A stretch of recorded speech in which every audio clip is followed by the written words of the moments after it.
नमस्कार, मैं डॉक्टर रजनीश कुमार आप सभी का एक बार फिर से हार्दिक स्वागत करता हूँ। प्रिय विद्यार्थियों, आज के वीडियो लेक्चर में हम एक बहुत ही महत्वपूर्ण विषय पर बातचीत करने जा रहे हैं।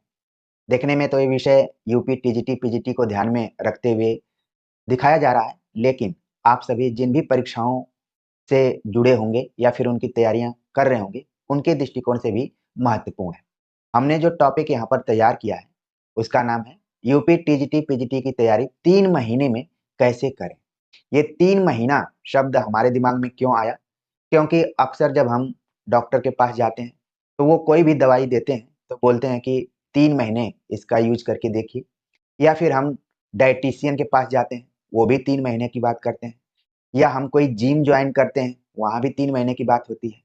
और ये बात तब और ज़्यादा पुष्ट हो गई, जब हमने देखा कि जियो रिचार्ज ने भी अपने कई ऑफ़रों में 3 महीने का ऑफ़र दिया हुआ है।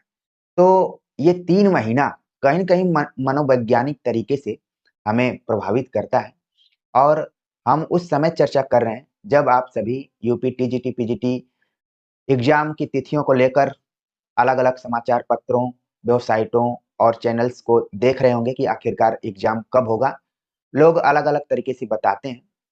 लेकिन अगर एग्ज़ाम से पहले आपके पास 3 महीने हों, तो उन 3 महीनों में आपकी स्ट्रैटेजी क्या होनी चाहिए? आप किस तरीके से तैयारी करें? ये 3 महीना आपके जीवन का गोल्डन पीरियड हो जाए और आपका जीवन अलग मोड़ पर जाए। जहाँ पर आप प्रतियोगी परीक्षाओं की तैयारी कर रहे थे, वहीं पर आप अपनी नौकरी पाकर अपने दूसरे कामों में लग जाएँ और दूसरे को इसी तरीके से मोटिवेट करें। तो तैयारियों को लेकर लगातार स्ट्रैटेजी बनाई जाती रही है। हमने भी अपने चैनल पर यूपी, टीजीटी, पीजीटी की तैयारी को लेकर पाठ्यक्रमों पर चर्चा की, पुस्तकों पर चर्चा की, प्रैक्टिस सेट्स को लेकर चर्चा की और कैसे पढ़ना है, इसको लेकर मैं लगातार चर्चा करता रहा हूँ। लेकिन कई बार ये चर्चाएँ पुरानी सी प्रतीत होने लगती हैं, क्योंकि जब आप किसी चीज़ का इंतज़ार करते हैं, तो इस इंतज़ार में पीड़ा भी होती है और मनोबल भी गिरता है कि आखिरकार ये इंतज़ार कब तक रहेगा। तो हम ये मानकर चल रहे हैं कि यदि आपके पास किसी भी परीक्षा की तैयारी के लिए 3 महीने हों, तो उसका आप उपयोग कैसे कर सकते हैं? इस पे तो हम चर्चा करेंगे, लेकिन उसके पहले मुझे आचार्य रामचंद्र शुक्ल का एक निबंध पढ़ने का मौका मिला, कविता क्या है? उसमें एक अंश मुझे दिखाई पड़ा, जिसको लगा कि आपके सामने प्रस्तुत करना चाहिए। कई बार हम जब तैयारी करते हैं, तो हमें समझ में नहीं आता है कि हमारी तैयारी का या फिर पढ़ाई का उद्देश्य क्या हो सकता है? किस उद्देश्य के हिसाब से हम पढ़ाई करें? और जब हम पढ़ाई करते हैं, तो उस पढ़ाई में मनोरंजन कितना ज़रूरी है? आज वर्तमान समय में पढ़ाई के उद्देश्य से ज़्यादा पढ़ाई के मनोरंजन पर ध्यान दिया जाता रहा है। लोगों लोगों का यही मानना है कि यदि आप पढ़ाई के साथ-साथ मनोरंजन को ध्यान में नहीं रखेंगे, शिक्षक पढ़ाते समय विद्यार्थियों का मनोरंजन नहीं करेंगे, तब तक वो अपने उद्देश्य को नहीं पा पाएँगे। ऐसी धारणाएँ लगातार मैं देख रहा हूँ कि शिक्षण कलाओं में दिखाई पड़ रही हैं। मुझे भी कई बार हमारे साथी कहते हैं कि आप भी अपनी वीडियो में मनोरंजन का पुट ज़रूर डालिए, जिससे कि लोग आपसे एंगेज हो। जबकि मेरा उद्देश्य रहता है कि पढ़ाई का उद्देश्य सटीक दिशा में हो, मनोरंजन कभी-कभार हो गया तो हो गया, नहीं तो अगर आप अपने उद्देश्य से भटकेंगे, तो फिर मनोरंजन किसी काम का नहीं होगा। मनोरंजन के नाम पर आपने अलग-अलग जगहों पर देखा होगा कि कितनी हल्की-फुल्की बातें कर दी जाती हैं, लूज़ टॉक जिसको हम कह सकते हैं, वो होने लगती है। तो हम इस बिंदु पर भी बात करेंगे, इसके लिए हमने आचार्य रामचंद्र शुक्ल का निबंध कविता क्या है का एक अंश लिया हुआ है, जिसमें उन्होंने कविता के मनोरंजन वाले पक्ष को प्रस्तुत करते हैं। तो इसको समझने के लिए हम मूल टेक्स्ट को तो ध्यान में रखेंगे ही, साथ में हम इसको रूपक के तौर पर भी देखेंगे। जहाँ-जहाँ हमारी बातों में कवि शब्द आएगा, वहाँ पर आप शिक्षकों को ध्यान में रखिएगा, अपने कोचिंग वाले और जो कोर्स बेचने वाले शिक्षक हैं उनको। जहाँ-जहाँ कविता की बात आएगी, वहाँ पर आप तैयारी और पढ़ाई को रखकर देखेंगे और वातावरण आपका वही कोचिंग वाला रहेगा और जहाँ मनुष्य की बात होगी, वहाँ पर अपने को रखकर आप देखेंगे या छात्र के रूप में देखेंगे। तो समझ में आएगा कि ये मनोरंजन हमारे लिए कितना ज़रूरी है। आचार्य रामचंद्र शुक्ल उस ज़माने की बात कर रहे हैं जब कविता को मनोरंजन का एक साधन माना जाता रहा है, लेकिन उस पर इनका दृष्टिकोण एक अलग ढंग से था। तो हमारे दिमाग में आया कि मैं तो अपने विद्यार्थियों को आवश्यकता से कम मोटिवेट करता हूँ, लेकिन मेरा उद्देश्य रहता है कि आपका गोल साफ दिखाई दे, आपका जो लक्ष्य है, वो साफ दिखाई दे, क्योंकि जब आप लक्ष्य हासिल कर लेंगे, तो मनोरंजन के अलग-अलग साधन हो सकते हैं। तो चलते हैं, देखते हैं कि आचार्य रामचंद्र शुक्ल कविता क्या है निबंध के अंतर्गत मनोरंजन वाले पक्ष को कैसे देखा है। लिखते हैं वो कि प्रायः सुनने में आता है कि कविता का उद्देश्य मनोरंजन है, पर जैसा कि हम पहले कह आए हैं, कविता का अंतिम लक्ष्य जगत के मार्मिक पक्षों का प्रत्यक्षीकरण करके उनके साथ मनुष्य हृदय का सामंजस्य स्थापन है। तो जैसा कि मैंने बताया, यहाँ पर आचार्य रामचंद्र शुक्ल लिखते हैं कि कविता का उद्देश्य मनोरंजन है, यह प्रायः सुनने में आता है। ठीक वैसे ही जैसे पढ़ाते समय मनोरंजन करना बहुत ज़रूरी है, लेकिन वो कहते हैं कि ये अंतिम लक्ष्य नहीं है। अंतिम लक्ष्य है मार्मिक पक्षों का प्रत्यक्षीकरण करके उसके साथ मनुष्य हृदय का सामंजस्य स्थापन। इतने गंभीर उद्देश्य के स्थान पर केवल मनोरंजन का हल्का उद्देश्य सामने रखकर जो कविता का पठन पाठन या विचार करते हैं, वे रास्ते ही में रह जाने वाले पथिक के समान है। यानी आपने कोई कोर्स ज्वाइन किया, कोई कोचिंग ज्वाइन किया, आपका उद्देश्य था कि आपकी तैयारी कराई जाएगी, आपका पाठ्यक्रम पूरा किया जाएगा, लेकिन पता चला कि वहां पर सिर्फ मनोरंजन ही मनोरंजन हो रहा है। पढ़ाई के केंद्र में उद्देश्य न होकर मनोरंजन है। तब क्या होगा? आपका टाइम तो कटता रहेगा, आपका जीवन भी बड़ा खुशमय रहेगा, लेकिन पता चला कि आप रास्ते में ही रह जाने वाले पथिक रहे, कट ऑफ के अंदर आए ही नहीं। थोड़ा-सा इस निबंध को, इस अंश को मैं आप सभी से जोड़कर देखने की कोशिश कर रहा हूँ, क्योंकि पढ़ने-पढ़ाने के लिए तो मैं इसको एकेडमिक तौर पर भी बता सकता था, लेकिन ये अंश मुझे इतना प्रभावित किया कि मुझे लगा कि अपने विद्यार्थियों को बताना काफ़ी ज़रूरी है कि पढ़ाई में उद्देश्य के साथ-साथ मनोरंजन कितना ज़रूरी है। आचार्य रामचंद्र शुक्ल की ये पंक्तियाँ आपको ज़रूर कुछ न कुछ सिखा रही होंगी। आगे वो लिखते हैं कि कविता पढ़ते समय मनोरंजन अवश्य होता है, पर उसके उपरांत कुछ और भी होता है, और वही और सब कुछ है। मनोरंजन वह शक्ति है जिससे कविता अपना प्रभाव जमाने के लिए मनुष्य की चित्तवृत्ति को स्थित किए रहती है, इधर-उधर जाने नहीं देती। अच्छी से अच्छी बात को भी कभी-कभी जो केवल कान से सुन भर लेते हैं, उनकी और उनका मनोयोग नहीं होता। तो जैसा कि मैंने बताया कि कवि की जगह पर शिक्षक, कविता की जगह पर तैयारी और मनुष्य इत्यादि शब्द आ रहे हैं, तो अपने को जोड़कर देखिए। इन पंक्तियों को अपने से जोड़िए कि जहाँ भी सुनने में आता है कि फलाँ चीज़ का उद्देश्य मनोरंजन है, लेकिन जहाँ पर मेन उद्देश्य है, वहाँ पर मनोरंजन को लाकर उद्देश्य को हल्का नहीं करना है, नहीं तो आप उस रास्ते में ही रह जाएँगे। ठीक है ना? तो चीज़ों को आप समझिए। आगे लिखते हैं, केवल यही कहकर कि परोपकार करो, दूसरों पर दया करो, चोरी करना महापाप है। हमें यह आशा कदापि न करनी चाहिए कि कोई अपकारी उपकारी, कोई क्रूर दयावान या कोई चोर साधु हो जाएगा। आप अगर किसी को मोटिवेट करते हैं कि ऐसे करिए, वैसे करिए, कोई ज़रूरी नहीं है। आप मोटिवेट करते समय उसमें मनोरंजन का भी पुट डाल रहे हैं, तो ऐसा नहीं है कि वो व्यक्ति जब तक अपने को नहीं बदलेगा, अपने उद्देश्य को नहीं बदलेगा, तब तक वो सही हो जाएगा। कह रहे हैं कि केवल यही कहकर कि परोपकार करो, दूसरों पर दया करो, चोरी करना महापाप है। तो इससे ये नहीं होगा कि जो अपकारी है, वो उपकारी हो जाएगा, जो क्रूर है, वो दयावान हो जाएगा, चोर है, वो साधु हो जाएगा।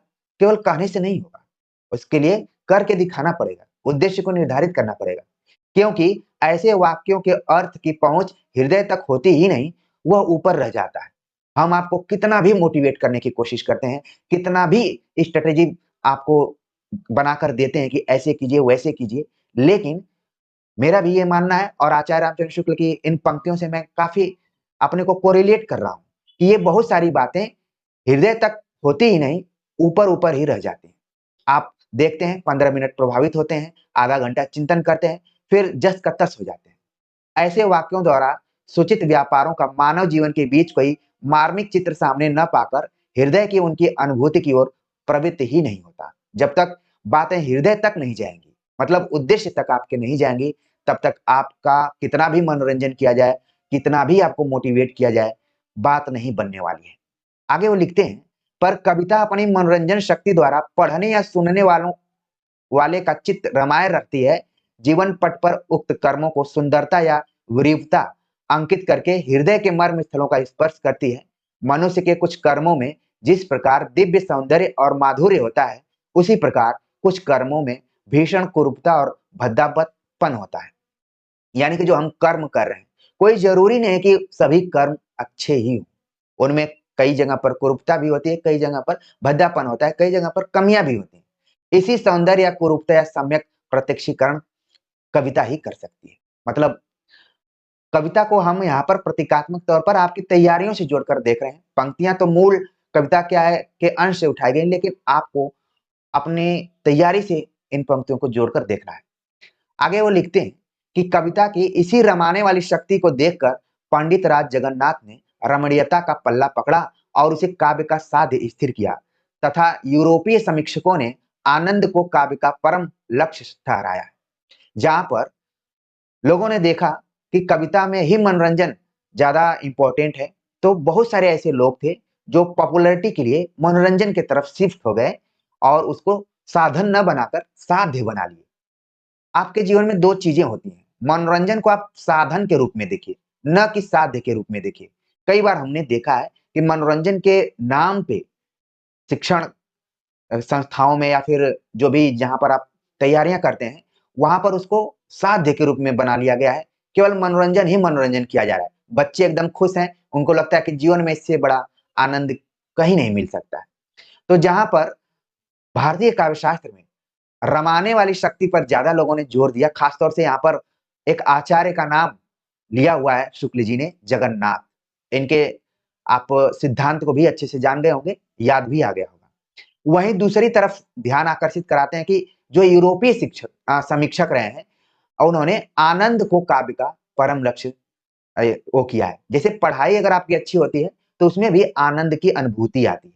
अगर आप मेरी वीडियोज़ देखते हैं, आपको लगता है कि आपके उद्देश्य को ये वीडियोज़ पूरी करती हैं, भले इसमें मनोरंजन नहीं हो, तो भी आपको आनंद की अनुभूति होती है। आपको लगता है कि हमने जितना भी समय दिया है, वो हमारे उद्देश्य को पूरा करने वाला है। लेकिन मान लीजिए केवल मनोरंजन ही मनोरंजन या मोटिवेशन ही मोटिवेशन आपको दिया जाए, तो बाद में आप एकदम से खिन्न हो जाएँगे। आपको लगेगा कि क्या बात हो रही है? क्या इन सारी चीज़ों को मैं नहीं जानता? आप भी जानते हैं। आप मोटिवेशन को नहीं जानते आप लोग? बिल्कुल जानते हैं। कहते हैं कि इस प्रकार के मार्ग को ही अंतिम गंतव्य स्थल मान लेने के कारण बड़ा गड़बड़-झाला हुआ है। ये गड़बड़-झाला शब्द आचार्य रामचंद्र शुक्ल ही प्रयुक्त कर सकते हैं। उन्होंने कहा कि जब कोई व्यक्ति किसी चीज़ में मनोरंजन को ही या फिर आनंद को ही या फिर मोटिवेशन को ही अंतिम गंतव्य स्थल मान लिया, तब ये गड़बड़-झाला शुरू हो जाता है। क्योंकि आप किताबें खोलते हैं, आपका मन नहीं लगता है। आपको लगता है कि इस चैप्टर से रिलेटेड कहीं कोई मोटिवेशन वाला वीडियो देख लें, लगता है कि कोई मनोरंजन वाला वीडियो देख लें। इस तरीके से आपका दिमाग भटकना शुरू हो जाता है। लिखते हैं आगे कि मनोरंजन या आनंद तो बहुत सी बातों में हुआ करता है। किस्सा कहानी सुनने में भी तो पूरा मनोरंजन होता है। लोग रात रात भर सुनते रह जाते हैं। पर क्या कहानी सुनना और कविता सुनना एक ही बात है? क्या कहानी सुनना और कविता सुनना एक ही बात है? हम रसात्मक कथाओं या आख्यानों की बात नहीं कहते, केवल घटना वैचित्र्यपूर्ण कहानियों की बात कहते हैं। कविता और कहानी का अंतर स्पष्ट है। कविता सुनने वाला किसी भाव में मग्न रहता है और वह कभी-कभी बार-बार एक ही पद्य सुनना चाहता है। पर कहानी सुनने वाला आगे की घटना के लिए आकुल रहता है, व्याकुल रहता है। कविता सुनने वाला कहता है, "जरा फिर तो कहिए।" कहानी सुनने वाला कहता है, "हाँ, तब क्या हुआ?" दोनों पाठकों में आप देखिए, कविता सुनने वाला कहता है कि ज़रा फिर से कहिए, वो एक ही जगह अटका हुआ है। लेकिन कहानी सुनने वाला कहता है, "हाँ, आगे क्या हुआ?"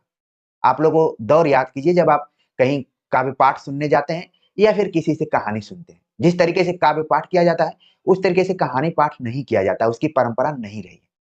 तो यहाँ पर चीज़ों को देखिए, आचार्य रामचंद्र शुक्ल का कहना है कि मनोरंजन या आनंद के लिए तो बहुत सारी बातें हैं और उदाहरण उन्होंने अलग-अलग तरीके से दिया है यहाँ पर।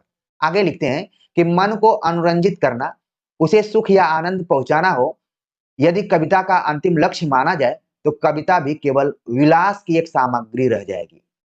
बड़ी बात इन्होंने कही है यहाँ पर कि अगर मन को अनुरंजन करना है, सुख या आनंद पहुँचाना है, तो कविता का अंतिम लक्ष्य यही माना जाए, तो कविता क्या हो जाएगी? विलासपूर्ण हो जाएगी। और इस विलासिता का एक खास कालखंड रहा है हिंदी साहित्य में जिसको कि हम रीतिकाल कहते हैं।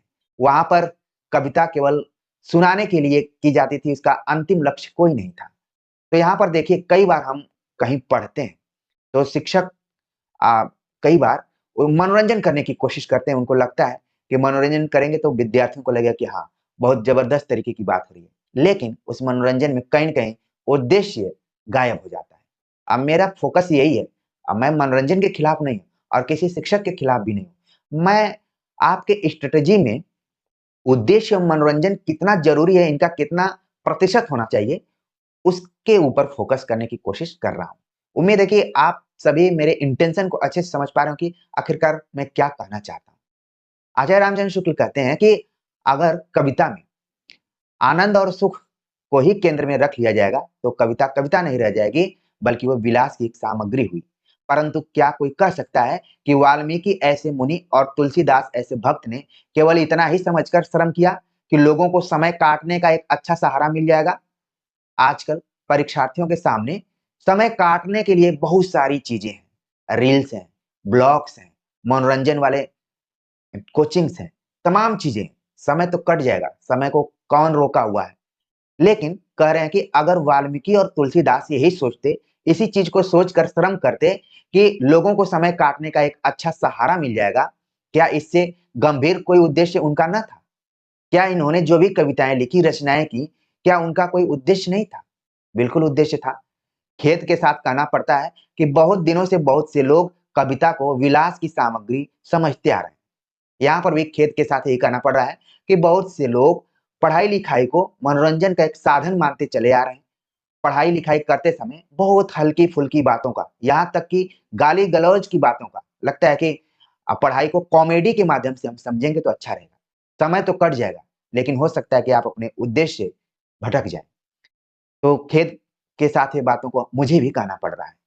आगे वो कहते हैं कि हिंदी के रीतिकाल के कवि तो मानो राजाओं महाराजाओं की काम वासना उत्तेजित करने के लिए ही रखे जाते थे। एक प्रकार के कविराज तो रईसों के मुंह में मकर ध्वज रस झोंकते थे। दूसरे प्रकार के कविराज कान में मकर ध्वज रस को पिचकारी देते थे। पीछे से तो ग्रीष्मोपचार आदि के नुस्खे भी कवि लोग तैयार करने लगे। आप कवियों की जगह पर अपने शिक्षकों को रख लीजिए, सारी चीजें यहाँ पर क्लियर हो जाएंगी। तो प्रिय विद्यार्थियों, कविता क्या है कि इस अंश को मैंने देखा, तो मेरे दिमाग में क्लिक किया कि पढ़ाई के साथ उद्देश्य कितना ज़रूरी है और पढ़ाई के साथ मनोरंजन कितना ज़रूरी है। तो इन दोनों के समावेश को आप समझ पाए होंगे और इस बहाने मनोरंजन आपके जीवन में कितना ज़रूरी है, क्योंकि मनोरंजन के साधन अलग-अलग हो सकते हैं, लेकिन जब आप किसी उद्देश्य के साथ आगे बढ़ रहे हैं, तो वहाँ पर मनोरंजन कितना ज़रूरी है, इस चीज़ को आप इस अंश के माध्यम से समझ गए। अब हम मेन बात पर आते हैं कि यदि आप यूपीटी, जीटी, पीजीटी की तैयारी कर रहे हैं, तो तैयारी करते समय आपकी स्ट्रैटेजी क्या होनी चाहिए, यदि आप 90 दिन लेकर चल रहे हैं तो? खास तौर से यूपीटी, जीटी, पीजीटी के पाठ्यक्रम को आप देखेंगे, तो उसमें साहित्य और आलोचना, व्याकरण और संस्कृत से सवाल पूछे जाते रहे हैं। इधर जब से नया आयोग बना हुआ है, तब से लोगों का अनुमान है कि इसमें जीएस के भी क्वेश्चन पूछे जा सकते हैं। तो जब तक नोटिफिकेशन और कोई सूचना नहीं आती है, तब तक हम पुराने पैटर्न को ध्यान में रखते हुए ही इस स्ट्रैटेजी को यहाँ पर रख रहे हैं कि साहित्य और आलोचना अगर आप पढ़ रहे हैं, तो उसको कैसे-कैसे बाँट कर पढ़ सकते हैं, व्याकरण पर कितना जोर दे सकते हैं, संस्कृत के पोर्शन को कितना आप पढ़ सकते हैं। तो साहित्य और आलोचना जब मैं कह रहा हूँ, तो इसमें पूरा पाठ्यक्रम आपका समाहित है, चाहे वो पद्य का पोर्शन हो, चाहे गद्य का हो। इसमें आदिकाल आप जब पढ़ने जा रहे हैं तो 10 दिनों में इसको खत्म कर दीजिए। चुनिंदा जो इतिहास ग्रंथ हैं, आचार्य रामचंद्र शुक्ल, बच्चन सिंह, ठीक है? इन दोनों को आधार बनाते हुए और जो भी वन लाइनर किताबें, इन तीनों को समावेशित करते हुए आदिकाल को 10 दिन में खत्म कर दीजिए। भक्ति काल जो कि बड़ा कालखंड है, उसको आप 20 दिन ले सकते हैं और इसको 20 दिन में कंप्लीट कर लीजिए। रीतिकाल को 10 दिनों में आप पढ़ सकते हैं। आधुनिक काल बहुत बड़ा कालखंड है और उसमें विविधता भी है। तो इसके हिसाब से इसमें ज़ाहिर-सी बात है कि ज़्यादा दिनों की संख्या लगेगी, तो 50 दिनों में इसको कवर कर सकते हैं। टोटल मैंने 90 दिनों का जो भी यहाँ पर एक संभावित आपके सामने स्ट्रक्चर रखा हुआ है, जिसके हिसाब से आप पढ़ सकते हैं। जहाँ तक व्याकरण की बात करें, तो व्याकरण फ़ॉर्मूला पर आधारित होता है। एक बार आपका कॉन्सेप्ट क्लियर है, तो हज़ारों प्रैक्टिस सेट कर सकते हैं, हज़ारों प्रश्नों को आप हल कर सकते हैं। तो रिवीजन के लिए 50 दिनों का वक़्त आप ले सकते हैं। जहाँ तक संस्कृत की बात है, तो 1 महीने में भी इसको आप पूरा कंप्लीट कर सकते हैं। तो 90 दिनों में आप अपने को किस तरीके से मानसिक तौर पर दृढ़ संकल्पित करते हुए और स्थिर करते हुए और उद्देश्य को निर्धारित करते हुए अपने पाठ्यक्रम को आप कंप्लीट कर सकते हैं। बाकी यहाँ पर जो भी पढ़ाई की जा रही है फिर कराई जा रही है, वो आपके उद्देश्य को ध्यान में रखते हुए कराई जाती रहेगी। हमने यूपी टीजीटी, पीजीटी को ध्यान में रखते हुए पहले भी चर्चा की है, मतलब कि सिलेबस के आधार पर कंटेंट चैनल पर उपलब्ध है। इसकी प्लेलिस्ट भी बनी हुई है, आप उसको देख सकते हैं। प्रैक्टिस सेट भी हमने हज़ारों प्रैक्टिस सेट करवा दी है, उसको आप देखिए।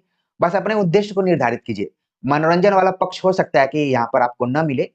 मेरा बहुत ज़्यादा फ़ोकस भी इस पे नहीं रहता है क्योंकि मुझे पता है कि यहाँ पर आप लोग समय काटने के लिए नहीं आए हैं।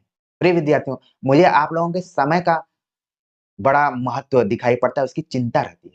शायद आप लोग मेरे समय को समझ पाते हैं कि नहीं समझ पाते हैं, लेकिन मुझे बहुत चिंता रहती है। तो बहुत सारी चीज़ें हैं, आप वो निधड़क होकर उन प्लेलिस्टों में जाइए, उन चीज़ों को देखिए और पढ़ाई कीजिए। बाकी नवीनता के दृष्टिकोण से मैं जब तक साँस चलती रहेगी, आप सभी से जुड़ता रहूँगा। अब इससे ज़्यादा मैं कुछ नहीं कह पाऊँगा। तो आज का ये वीडियो आपको कैसा लगा? इसके लिए आपकी प्रतिक्रियाएँ आमंत्रित हैं। आप लोग खुलकर लिखिए, जिससे कि मुझे पता चलेगा कि जो मैं सोचता हूँ, वो आपके लिए कितना लाभदायी होता है। तो मिलते हैं एक नए टॉपिक के साथ, तब तक के लिए नमस्कार।